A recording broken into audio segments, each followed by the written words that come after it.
For over a decade, we have been sold a very specific vision of the future. A clean, silent, electric utopia powered almost entirely by one undisputed king, the lithium-ion battery. It is in the phone in your pocket, the laptop on your desk, and the heavy electric vehicle parked in your driveway. But behind the closed doors of the world's most elite battery laboratories, a quiet panic has been brewing. The undisputed king has a fatal flaw, a supply chain bottleneck so severe that it threatens to derail the entire electric revolution. You have likely heard about range anxiety and the skyrocketing costs of electric cars, but that is merely a symptom of the disease. Today, we are pulling back the curtain on a revolutionary leap in chemistry that solves the lithium crisis by looking at the oceans. We are breaking down the three unstoppable, dirt-cheap sodium-ion batteries that are quietly leaving the lab to permanently end the lithium monopoly. Before we can truly understand why this new chemistry is about to change the automotive world forever, we have to look the current champion dead in the eye and acknowledge its weaknesses. Why are engineers so desperate to dethrone lithium? It comes down to a harsh economic reality known in the industry as the lithium squeeze. Lithium is an incredible element. It is the lightest metal on the periodic table, which makes it absolutely perfect for storing a lot of energy without weighing down a vehicle. When Sony commercialized the first lithium-ion battery in 1991, it changed the trajectory of human technology. But there is a massive catch. While lithium itself is not exactly rare, mining it and refining it to battery-grade purity is a logistical nightmare. The highest quality deposits are heavily concentrated in just a few regions on Earth, primarily the salt flats of South America and the hard rock mines of Australia. This geographic bottleneck creates a terrifyingly fragile supply chain. If a geopolitical conflict arises or if a single major shipping lane is blocked, the entire global production of electric vehicles can grind to a halt. But it gets worse. To make a modern high-performance EV battery, you cannot just use lithium. You need a cocktail of other highly expensive, deeply problematic transition metals, specifically cobalt, nickel, and copper. Cobalt, in particular, is the dirty secret of the EV world. The vast majority of it is mined in the Democratic Republic of Congo under conditions that have sparked international human rights investigations. Nickel prices have proven so volatile that trading on the London Metal Exchange had to be temporarily suspended in the past because prices spiked out of control. When you bundle all of these scarce, expensive, and geopolitically sensitive materials together into a single battery pack, you get a beautiful piece of technology that is fundamentally too expensive for the average global citizen. This is why EVs have largely remained luxury vehicles. The industry hit a physical and economic wall.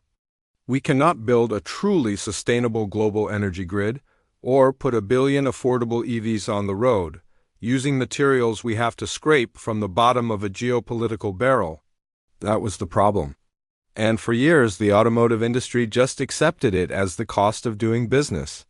But a few brilliant chemists decided to look at an element right next door on the periodic table. They looked at sodium. Sodium is the 6th most abundant element in the Earth's crust. It is literally everywhere. It is in the ground beneath your feet, and it is dissolved in absolute abundance in every ocean on the planet. We are talking about an element so common that we use it to melt ice on our driveways and season our food. For decades, the idea of a sodium-ion battery was considered a secondary, almost laughable concept. Because sodium is heavier and larger than lithium, early prototypes were bulky and weak. In the 1990s, when lithium-ion started winning all the commercial contracts, sodium research was practically abandoned. It went into hibernation.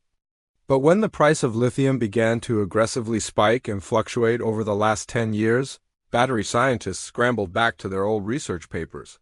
They realized that if they could tame sodium and if they could engineer around its larger size, they could create a battery that was completely immune to the supply chain nightmares of lithium. And they succeeded. Modern sodium-ion technology is not just a cheap alternative. It is a fundamental paradigm shift in energy storage. First, sodium-ion batteries completely eliminate the need for cobalt and nickel. Instead, they use widely available, dirt-cheap elements like iron, manganese, and Prussian blue analogs. Second, they are incredibly safe. Because of their stable chemistry, they are far less prone to the terrifying thermal runaway fires that plague lithium batteries. In fact, you can drain a sodium-ion battery to literally 0 volts, completely flat, and ship it safely across the world without damaging the internal structure. If you try that with a lithium battery, it becomes a permanently dead, highly dangerous brick. But the biggest advantage? The cost. By stripping out the expensive transition metals and replacing lithium with saltwater derivatives, sodium-ion batteries slash raw material costs drastically. This is the breakthrough that takes electric transportation out of the luxury segment and delivers it to the masses. So how do you actually turn salt into a high-performance battery? To understand the sheer genius of this engineering, we have to translate the complex chemistry into something we can visualize. At a fundamental level, a sodium-ion battery operates exactly like a lithium-ion battery. They both rely on a process called intercalation. The easiest way to visualize this is to imagine the two sides of a battery, the anode and the cathode, as two giant parking garages.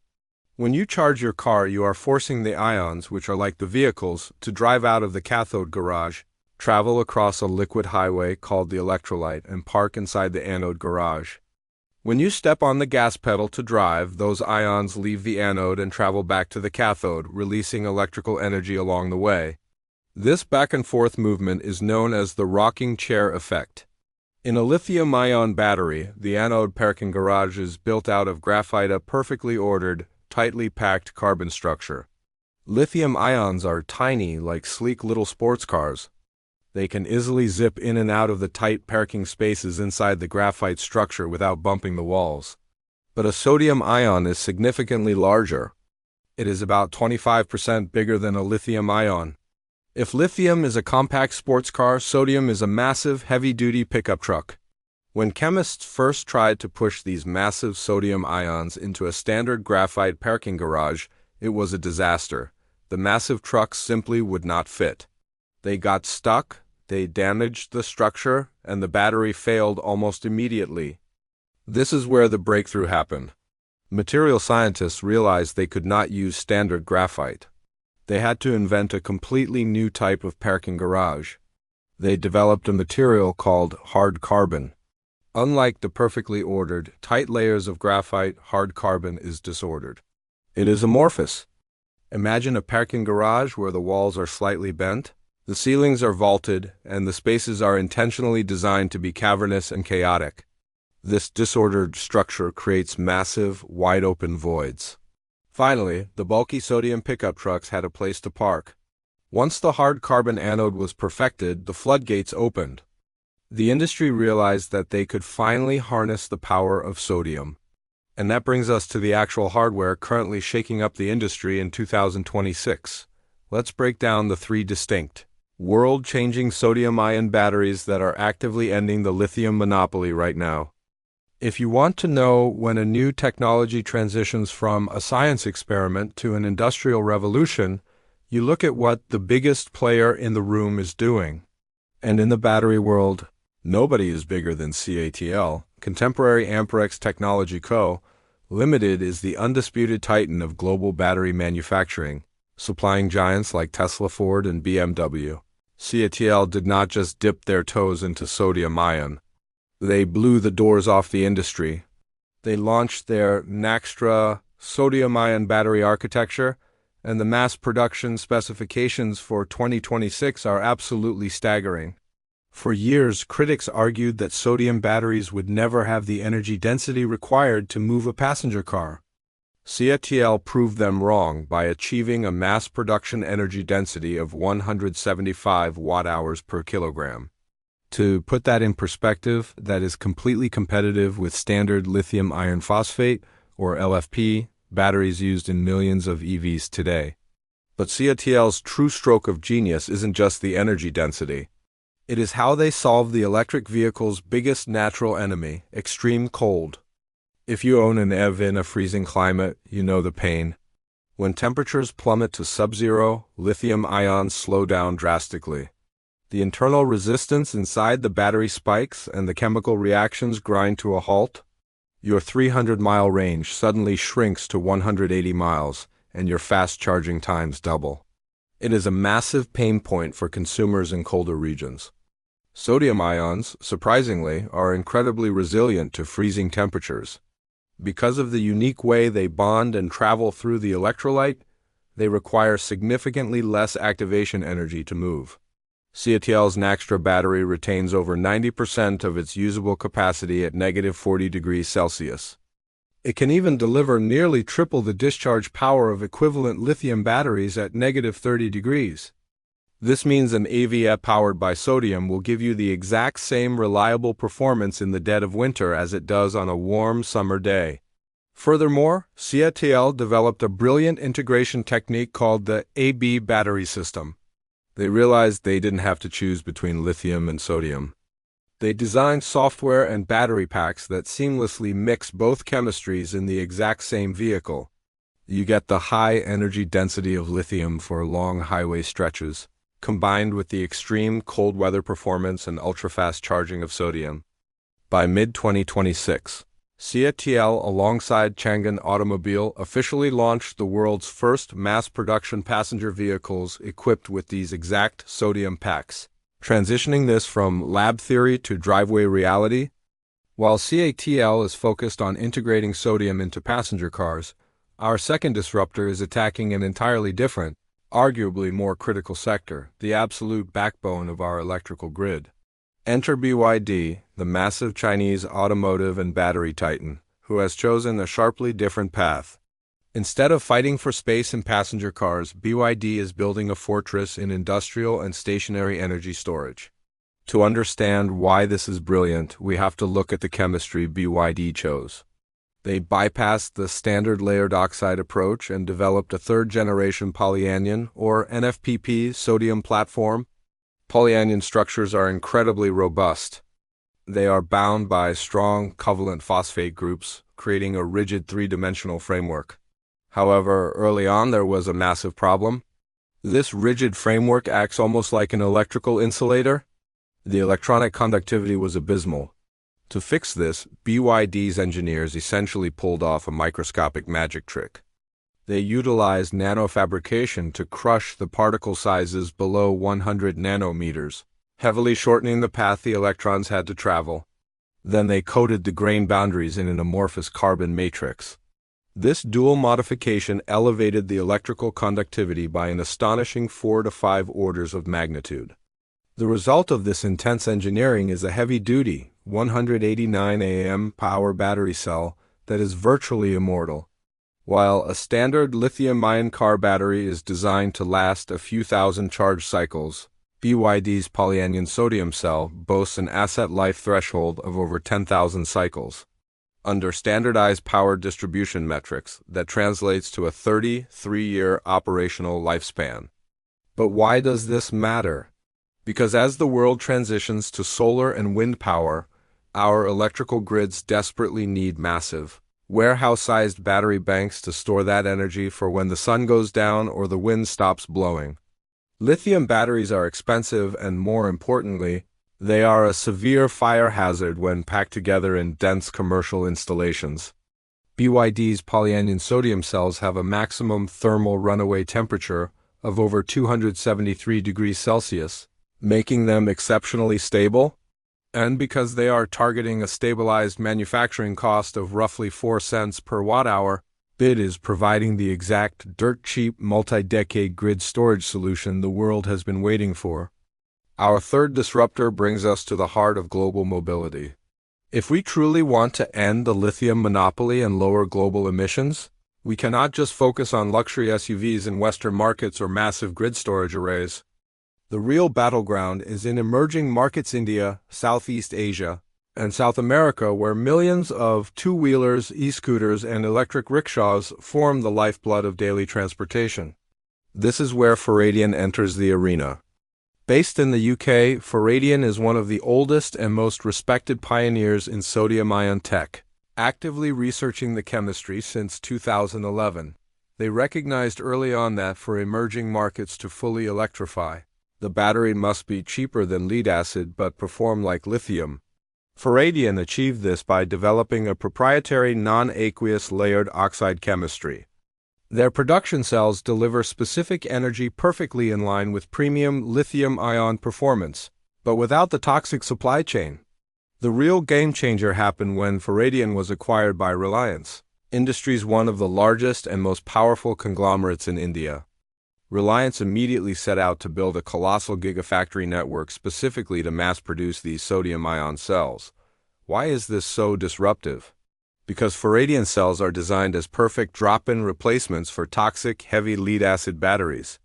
Right now, millions of electric rickshaws and delivery scooters run on lead-acid because lithium is simply too expensive. Lead-acid batteries are heavy, they charge slowly, and they die after a year of heavy use.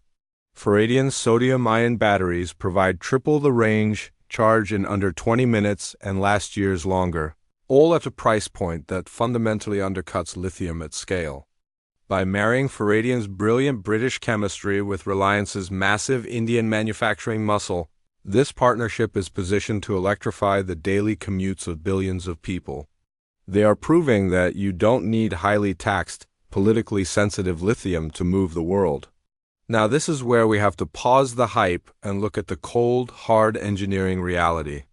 If sodium-ion batteries are cheaper, safer, perform better in the cold, and use materials pulled from the ocean, why isn't every single car rolling off the assembly line today powered by salt? It comes down to a brutal reality of the automotive industry, economies of scale. Lithium-ion technology has a 30-year head start. Since the 1990s, the global manufacturing sector has poured hundreds of billions of dollars into optimizing the lithium supply chain. We have built massive gigafactories specifically tuned to handle lithium's unique quirks.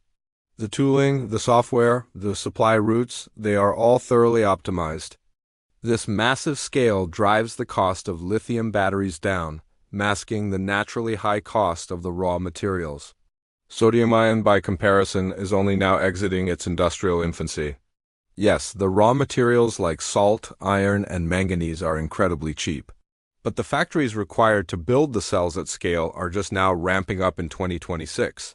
Making a perfect, highly efficient sodium-ion battery in a sterile, controlled laboratory is one thing. Figuring out how to print millions of them per day on a robotic assembly line with zero defects is an entirely different engineering nightmare. Some early pioneers in the sodium space have even gone bankrupt, simply because they could not secure the massive funding required to bridge the gap between a great prototype and a functioning factory. Furthermore, the energy density, while spectacular for what it is still slightly lower than the very best premium high-nickel lithium batteries. If you are building a heavy luxury EV that requires a massive range to justify its price tag, lithium is still your primary option. Sodium requires a slightly larger physical footprint to hold the same amount of energy. You need a bigger suitcase to pack the same amount of power.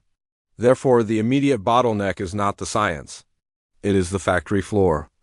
The industry has to spend billions to retool assembly lines and build out the hard carbon supply chains before the true, jaw-dropping cost savings of sodium can be entirely passed down to the consumer. The internal combustion engine survived this long because petroleum was abundant, cheap, and deeply entrenched in global infrastructure. For a long time, it looked like the electric vehicle revolution might stumble because it was trading a reliance on oil for a reliance on fragile, expensive, and ethically compromised lithium and cobalt. But the chemists found a loophole. The three disruptors we explored today, CATL, BYD, and Faradion, are proving that the future of energy storage doesn't have to be mined from the rarest corners of the earth. By harnessing the sixth most abundant element on the planet, they are systematically dismantling the lithium monopoly.